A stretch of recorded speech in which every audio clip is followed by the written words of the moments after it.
യേശുവിൽ ഏറ്റവും അനുഗ്രഹീതരായ പ്രിയപ്പെട്ടവരെ, ഡെയിലി ബ്ലെസ്സിങ്ങിൻ്റെ ഭാഗമായി ഒരു കുടുംബത്തിലെന്ന പോലെ ആയിരുന്നു കൊണ്ട് ലോകത്തിൻ്റെ വിവിധ രാജ്യങ്ങളിൽ, വിവിധ ദേശങ്ങളിൽ, വിവിധ കുടുംബങ്ങളിൽ, സമീപത്തും വിദൂരത്തുമായിരുന്ന് വചനം കേൾക്കുന്ന ഒരുപാട് ആളുകളുണ്ട്. എല്ലാവരെയും വളരെ സ്നേഹത്തോടും ബഹുമാനത്തോടും പ്രാർത്ഥനയോടും കൂടെ കാണുന്നു. ഞങ്ങൾ നിങ്ങൾക്ക് വേണ്ടി പ്രാർത്ഥിക്കുന്നു. ഇന്ന് വെള്ളിയാഴ്ചയാണ്. ധാരാളം ആളുകൾ ഒരുമിച്ച് കൂടി ദൈവത്തെ ആരാധിക്കുന്ന, പ്രാർത്ഥിക്കുന്ന ഒരു സ്ഥലമാണ്, ഒരു സമയവുമാണിന്ന്, ഒരു ദിവസമാണ്. ഇന്ന് നിങ്ങൾക്ക് വേണ്ടി പ്രത്യേകം പ്രാർത്ഥിക്കുന്നു. ഇവിടെ ആലയത്തിൽ സ്വീകരിച്ചിട്ടുള്ള എല്ലാ നിയോഗങ്ങൾക്ക് വേണ്ടി ഓരോ ദിവസവും ഒരാൾ ഉപവാസമെടുത്ത് പ്രാർത്ഥിക്കുന്നുണ്ട്. ഞങ്ങളുടെ ശുശ്രൂഷകരിൽ ഒരാളായ സോളി സാജു എന്ന സഹോദരിയാണ് ഇന്ന് ഉപവാസമെടുത്ത് നിങ്ങൾക്ക് വേണ്ടി പ്രാർത്ഥിക്കുന്നത്. ആ വ്യക്തിക്ക് വേണ്ടി, കുടുംബത്തിന് വേണ്ടി, എല്ലാ നിയോഗങ്ങൾക്ക് വേണ്ടിയും ഞങ്ങൾ പ്രത്യേകം പ്രാർത്ഥിക്കുന്നു. ഇന്ന് വെള്ളിയാഴ്ചയാണ്. നമുക്കിന്ന് ഒത്തിരി പ്രതീക്ഷയോടെ വചനം കേൾക്കാം. ഒത്തിരി ആഗ്രഹത്തോടെ ആ വചനത്തെ സ്വീകരിക്കാൻ ശരീരത്തെ ഒന്നൊരുക്കാം, മനസ്സിനെ ഒന്നൊരുക്കാം. കർത്താവ്, ഇന്ന് കേൾക്കുന്ന ഈ വചനം എൻ്റെ ജീവിതത്തിനകത്തൊരു ചലനം സൃഷ്ടിക്കണമേ. എൻ്റെ ജീവിതത്തിനകത്തൊരു സന്തോഷം മാത്രമല്ല, ഒരു സൗഖ്യവും തരണമേ. ഒരനുഗ്രഹത്തെ എന്നിൽ എത്തിക്കുന്ന ഒന്നായി ഇന്നത്തെ വചനം മാറണമേ. എൻ്റെ പ്രശ്നങ്ങൾക്ക് പരിഹാരമായി മാറണമേ. എൻ്റെ പ്രശ്നങ്ങൾക്ക് പരിഹാരമായി, എൻ്റെ വേദനകൾക്ക് ആശ്വാസമായി ഈ വചനങ്ങൾ മാറണമേ. ഇന്നും ജീവിക്കുന്ന യേശുവിൻ്റെ നാമത്തിലാണ് പ്രാർത്ഥിക്കുന്നത്. വളരെ പ്രതീക്ഷയോടെ, സന്തോഷത്തോടെ ഈ വചനം നമുക്ക് കേൾക്കാം. യാക്കോബ് ശ്ലീഹായുടെ ലേഖനം 1-ാം അധ്യായം 23-ാമത്തെ വാക്യമാണ്. യാക്കോബ് ശ്ലീഹായുടെ ലേഖനം 1-ാം അധ്യായം 23-ാമത്തെ വാക്യം. വചനം കേൾക്കുകയും അത് അനുവർത്തിക്കാതെ ഇരിക്കുകയും ചെയ്യുന്നവൻ തൻ്റെ മുഖം കണ്ണാടിയിൽ കാണുന്ന മനുഷ്യന് സദൃശ്യനാണ്.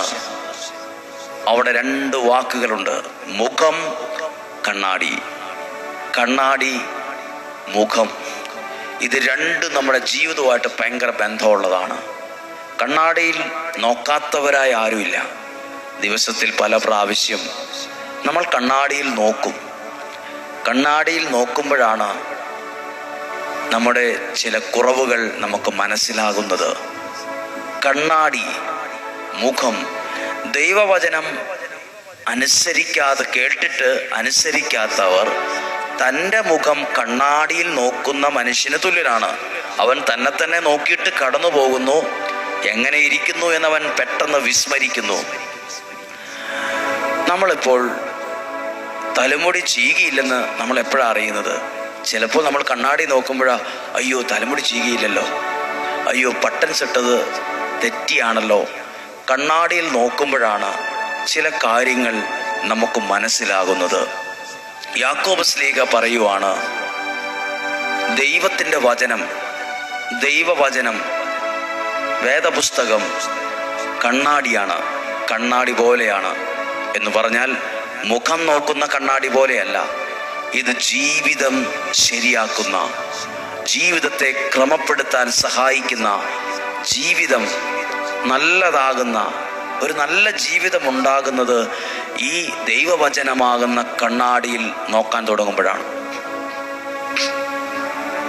ഒരുപാട് വ്യക്തികളുടെ ജീവിതത്തിൽ അവരുടെ ജീവിതം മനോഹരമായത്, തകർന്ന സാഹചര്യത്തിൽ നിന്ന് അവർ രക്ഷപ്പെട്ടത് ദൈവവചനമാകുന്ന കണ്ണാടിയിൽ നോക്കിയ പിന്നെയാണ്. കേവലം ഒരു പുസ്തകമായിരുന്നാൽ അത് പുസ്തകമായി അവിടെ ഇരിക്കത്തേ ഉള്ളൂ.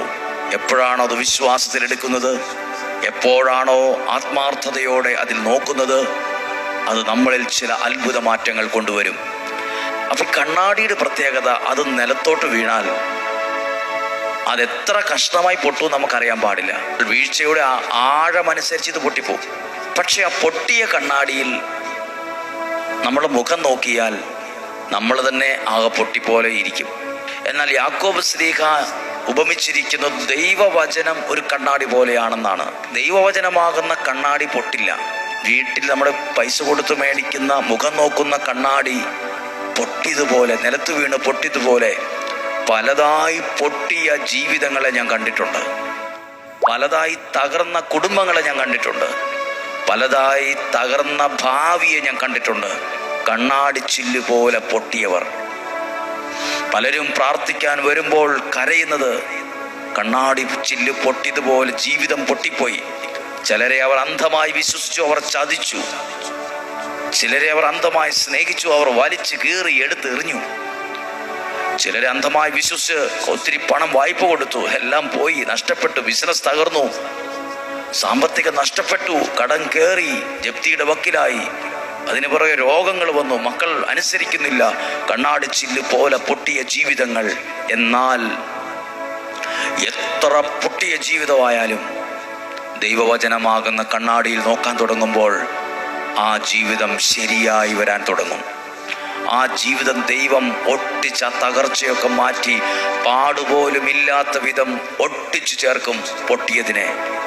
ഞാനതാ കണ്ടിട്ടുള്ളത്. ചിലർ വാശിയോടെ പറഞ്ഞിട്ടുണ്ട്, ദേഷ്യത്തോടെ പറഞ്ഞിട്ടുണ്ട്, ഞങ്ങളെ ഉപദേശിക്കേണ്ട, ഞങ്ങൾക്ക് വേണ്ടി ഒന്നും പ്രാർത്ഥിക്കേണ്ട, ഞങ്ങൾക്കതിലൊന്നും വിശ്വാസമില്ല എന്ന് പറഞ്ഞവരെ നോക്കാൻ പ്രേരിപ്പിച്ചത് ദൈവവചനമാകുന്ന കണ്ണാടിയില. ഒരു 10 ദിവസം വചനം കേക്ക്, നിങ്ങളൊന്ന് പ്രാർത്ഥിക്ക്, ഇഷ്ടമില്ലെങ്കിൽ കളഞ്ഞേരെ. താല്പര്യമില്ലെങ്കിൽ കേൾക്കണ്ട. താല്പര്യം ഉണ്ടെങ്കിലൊന്ന് കേട്ട് നോക്ക്. താല്പര്യം ഉണ്ടെങ്കിലൊന്ന് കേൾക്കാൻ പറഞ്ഞ വാക്ക് ചിലരെ സ്വാധീനിച്ച് അവർ കേട്ടപ്പോൾ അവർ കണ്ണാടിച്ചില് പോലെ പൊട്ടി അവരുടെ ജീവിതങ്ങൾ ദൈവം അനുഗ്രഹിക്കാൻ തുടങ്ങി. പ്രിയപ്പെട്ടവരെന്നെ കേൾക്കുന്ന നിങ്ങൾ, യാക്കോബ് ശ്ലീഹ പറയുവാണ്, കണ്ണാടി നോക്കിയിട്ട് കടന്നു പോകുന്നു, ചുമ്മാ നോക്കിയിട്ട് കടന്നു പോയാലൊന്നുമില്ല. അവിടെ നിന്ന് ക്രമീകരിക്കേണ്ടതിനെ ക്രമീകരിച്ചാൽ ജീവിതം അനുഗ്രഹമാകും. കണ്ണാടി ചില്ല് പോലെ പൊട്ടിയവർ എന്നെ കേൾക്കുന്നുണ്ട്, കരഞ്ഞുകൊണ്ടിരിപ്പുണ്ട്, സങ്കടത്തോടെ ഇരിപ്പുണ്ട്. അവരുടെ ജീവിതത്തെ തന്നെ നോക്കുമ്പോൾ കണ്ണാടി ചില്ലിനേക്കാൾ പൊട്ടിയവരാ ഞങ്ങൾ. സാരമില്ല കുഞ്ഞെ, കണ്ണാടി ചില്ല് പോലെ പൊട്ടിയവരാണേലും ദൈവവചനമാകുന്ന കണ്ണാടിയിൽ നോക്കാൻ തുടങ്ങുമ്പോൾ നിങ്ങളുടെ ജീവിതം കുറെ കൂടി പൊട്ടിപ്പോകുന്നല്ല, അത് ക്രമീകരിക്കാൻ തുടങ്ങും, അത് അനുഗ്രഹമാകാൻ തുടങ്ങും, ദൈവം അതിനെ അത്ഭുതമാക്കാൻ തുടങ്ങും. ഒരിക്കലും പൊട്ടിപ്പോയൊരു കണ്ണാടി പിന്നെ അത് കൊള്ളത്തില്ല. പക്ഷെ എത്ര പൊട്ടിപ്പോയ ജീവിതമായാലും ദൈവവചനമാകുന്ന കണ്ണാടി നോക്കിയാൽ അനുഗ്രഹമായി വരും, സൗഖ്യമായി വരും, ചേർന്ന് വരും. ദൈവത്തിൻ്റെ അത്ഭുതകരം ആ വ്യക്തിയിൽ പ്രവർത്തിക്കാൻ തുടങ്ങും. ഞാൻ പ്രാർത്ഥിക്കാൻ പോവുക.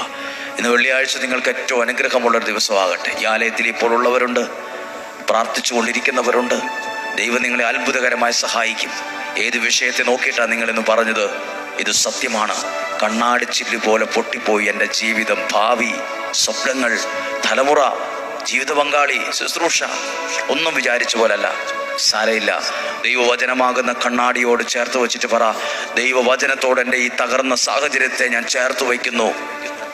അതിൽ ദൈവത്തിൻ്റെ കരം പ്രവർത്തിക്കാൻ തുടങ്ങും, അതിൽ ദൈവത്തിൻ്റെ കരം ചേർത്ത് വയ്ക്കാൻ തുടങ്ങും.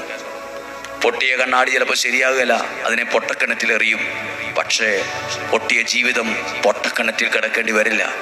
പൊട്ടിയ ജീവിതം അത് ഏറ്റവും മറ്റുള്ളവർ പോലും അത്ഭുതപ്പെടുന്ന രീതിയിൽ അത് അലങ്കരിക്കപ്പെടും.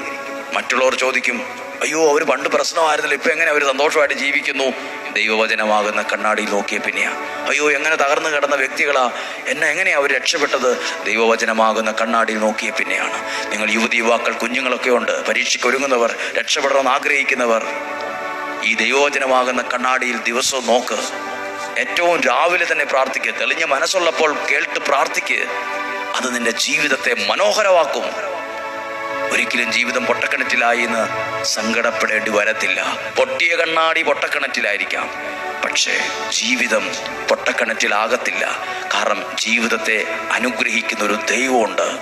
ഈ ദൈവവചനമാകുന്ന കണ്ണാടി നിന്നെ പരാജയത്തിൽ നിന്ന് വിജയത്തിൻ്റെ ഉച്ചകോടിയിലെത്തിക്കും. യേശുവിൻ്റെ നല്ല ആശീർവാദം സ്വീകരിക്കുകയാണ്. നമ്മുടെ കർത്താവ് ഈശോ മിശിഹായുടെ കൃപയും പിതാവായ ദൈവത്തിൻ്റെ സ്നേഹവും പരിശുദ്ധാത്മാവിൻ്റെ സഹവാസവും നിങ്ങളോട് കൂടെ ഉണ്ടായിരിക്കട്ടെ. കർത്താവെ, ഈ ദിവസം വെള്ളിയാഴ്ചത്തെ പ്രാർത്ഥനയിൽ പങ്കെടുക്കുന്നവരെ അനുഗ്രഹിച്ച് പ്രാർത്ഥിക്കുന്നു. ഈ ആലയത്തിൽ വളരെ നേരത്തെ രാത്രി കാലങ്ങളിലേ വന്ന് ഇരിക്കുന്നവരുണ്ട്, പ്രാർത്ഥിക്കുന്നവരുണ്ട്. കർത്താവ്, ഈ ആലയത്തിൽ ഇരിക്കുന്ന കാരണത്താൽ തന്നെ ദൈവവചനത്തിന് അന്തരീക്ഷമുള്ള ഈ സ്ഥലത്ത് ഇരിക്കുമ്പോൾ തന്നെ അത്ഭുതങ്ങൾ ഇവരിൽ സംഭവിക്കണമേ, അടയാളങ്ങൾ ഇവരിൽ സംഭവിക്കണമേ. നൽകണമേ.